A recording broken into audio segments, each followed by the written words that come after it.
Hi friends, biryani చేసేది part 1లో చూసినారు కదా. ఇప్పుడు పార్ట్ 2లో ఇప్పుడు వేడి నీళ్ళు పెట్టేసుకున్నాను.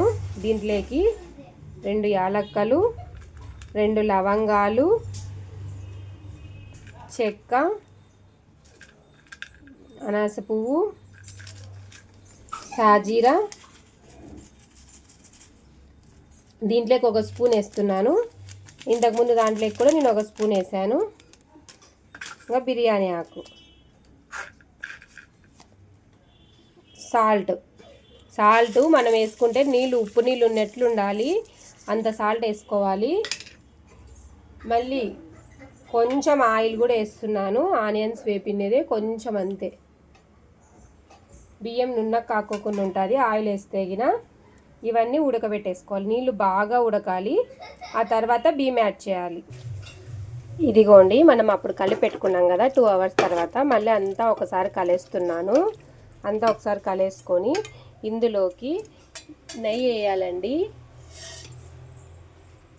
నెయ్యి కొంచెము, కారం బాగా కావాలనుకునే వాళ్ళు నెయ్యి అయితే వేసుకోవద్దండి. మా ఇంట్లో అయితే కారం ఎక్కువైతే పిల్లలు తినలేరు అనేసి నేను నెయ్యి వేస్తాను. కొంచెం కారం అటు ఇటు అయినా సెట్ అయిపోతుంది. ఇలా నెయ్యి అంతా కలిపేసుకున్నాను. చూడండి, ఆయిలీగా బాగుంటుంది ఇది.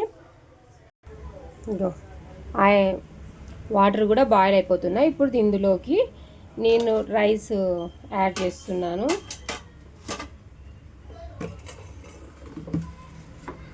రైస్ అండి, నేను 1.25 సేరు అంటే 1 kg ఉంటాయి రైసు. చికెన్ అయితే గిన 1.5 kg తీసుకున్నాను. అలా నేను బాస్మతి రైస్ అయితే ఇందులో చూడండి 2 రైసెస్ ఉన్నాయి. బాస్మతి రైస్ అయితే నేను అవి హాఫ్ తీసుకున్నాను. మామూలు రైసు, బాస్మతి రైస్ 2 హాఫ్ తీసుకున్నాను. అన్నీ యాడ్ చేసేస్తున్నాను. అంతా రైస్ అంతా యాడ్ చేశాను. ఒక్కసారి ఇలా అంతా మిక్స్ చేసుకోండి.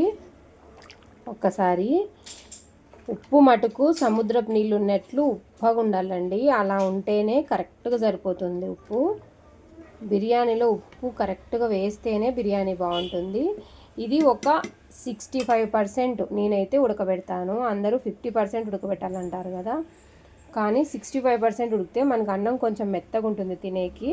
50% అంటే గిన కొంచెం బియ్యం ఉంటుంది. అందరూ లైక్ చేయరు అలా. ఇదండి 65% ఉడికిపోయింది. ఇప్పుడు ఇవి నీళ్ళన్నీ వంపేసుకోవాలి. ఇలా బొక్కలు గిన్నెలోకి తీసుకొని వంపేసుకోవాలి. వంపేస్తాను. ఇలా అంతా తీసేసాను. తీసేసిన మిశ్రమాన్ని ఇందులోకి పెట్టేస్తాను. ఇప్పుడు స్టవ్ వెలిగించాను. అన్నం ఇలా లేయర్గా వేస్తున్నాను చూడండి.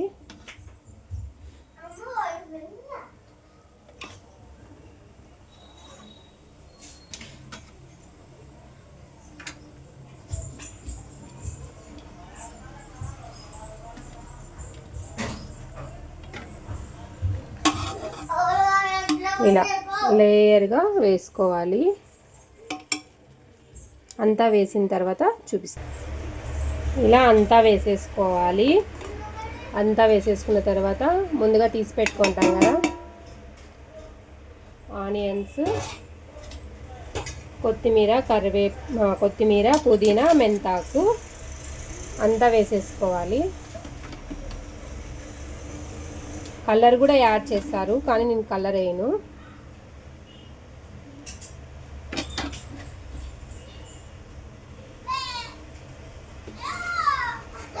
ఇలా అంతా వేసిన తర్వాత పెట్టేసి ఇక్కడ బరువు పెట్టాలి. నేను బరువుకి అదే నీళ్ళు ఉడకబెట్టుకుంటాం కదా అది పెట్టేస్తాను. ఈ గిన్నె ఇలా పెట్టేస్తాను పైన. అంతే. పిండి కూడా నేనేం కరిపించాను. ఇది మినిమం మనకి ½ an hour పడుతుంది. మంట ఇప్పటి వరకు నేను హై ఫ్లేమ్లోనే పెట్టాను. ఇప్పుడు లో ఫ్లేమ్లోకి మారుస్తాను.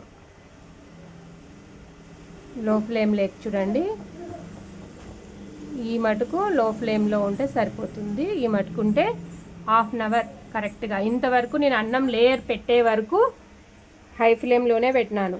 ఇప్పుడు లో ఫ్లేమ్లో పెడుతున్నాను. టైం ఎంత ఉందో చూపిస్తాను రండి. ఇప్పుడు 1:25 అయింది టైము. ఎన్ని గంటలకు అవుతుందో మళ్ళీ చూపిస్తాను చూడండి. ఇప్పుడు ఒక 5 మినిట్స్ అయిన తర్వాత నేను ఇప్పుడు మిడిల్లో ఉంది కదా మంట, సైడ్కి బోలె మారుస్తాను. ఇలా ఒక సైడ్కి పెట్టినాను. ఇలా ఒక సైడ్ పెట్టాను కదా, ఇలా 5 మినిట్స్ పెట్టాలి. ఇక్కడ నేను అన్నం పెట్టేసుకున్నా ఒక గుర్తుకి, అలా పెట్టుకోండి. ఇలా కొంచెం పాస్ చేసి మళ్ళీ ఇక్కడ నేను హీట్ చేస్తున్నాను. అలా నేను ఇక్కడ నాకు కప్పు పెట్టుకున్నాను, అంటే ఇట్లా వాలకోకుండా ఇలా చుట్టూ తిప్పుకుంటా వేడి చేసుకోవాలి. ఇక్కడికి వచ్చింది చూడండి. ఇంకా 2 టైమ్స్ మనం ఇలా పెట్టేస్తే అయిపోతుంది. ఇదండి ఇంకా కంప్లీట్ అయిపోయింది. ఇక్కడ ఒకటి మనం ఇంకా కొద్దిసేపు పెట్టేసి ఇంకా దింపేసేది. ఇప్పుడు టైం ఎంత అయిందో చూద్దాం చూడండి. కరెక్ట్గా హాఫ్ అన్ అవర్ అవుతుంది. మనం ఇప్పుడు 11 దగ్గరికి వచ్చాకే ఒక్కో చోట 5 మినిట్స్ పెట్టుకుంటే రావాలి టైం పెట్టుకొని. ఇప్పుడు కరెక్ట్గా చూడండి 1:55 అయింది. అప్పుడు 1:25కి పెట్టినాం కదా, 1:55. ఇంకా 2 మినిట్స్ పెట్టేసి, కానీ స్టవ్ కట్ చేసిన తర్వాత కూడా 5 మినిట్స్ వరకు 5 to 10 మినిట్స్ ఓపెన్ చేయకూడదండి. ఆ తర్వాత ఓపెన్ చేయాలి. ఓకే ఫ్రెండ్స్, ఇంకంతా క్లియర్ అయిపోయింది.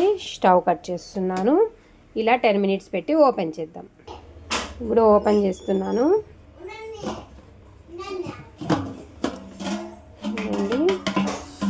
ఇప్పుడు ఒక్కసారి ఇలా అంతా ఉడికిందా అని చూడండి. ఇప్పుడు చలాకి ఏం కాలేదు కాబట్టి అంతా ఉడికిందని అటు సైడు అన్ని సైడ్స్ ఇలా పెట్టేసుకొని ఇలా అన్ని సైడ్స్ ఉడికేసింది. అన్ని సైడ్స్ ఎక్కడ మసాలా పట్టుకోలేదు చూడండి.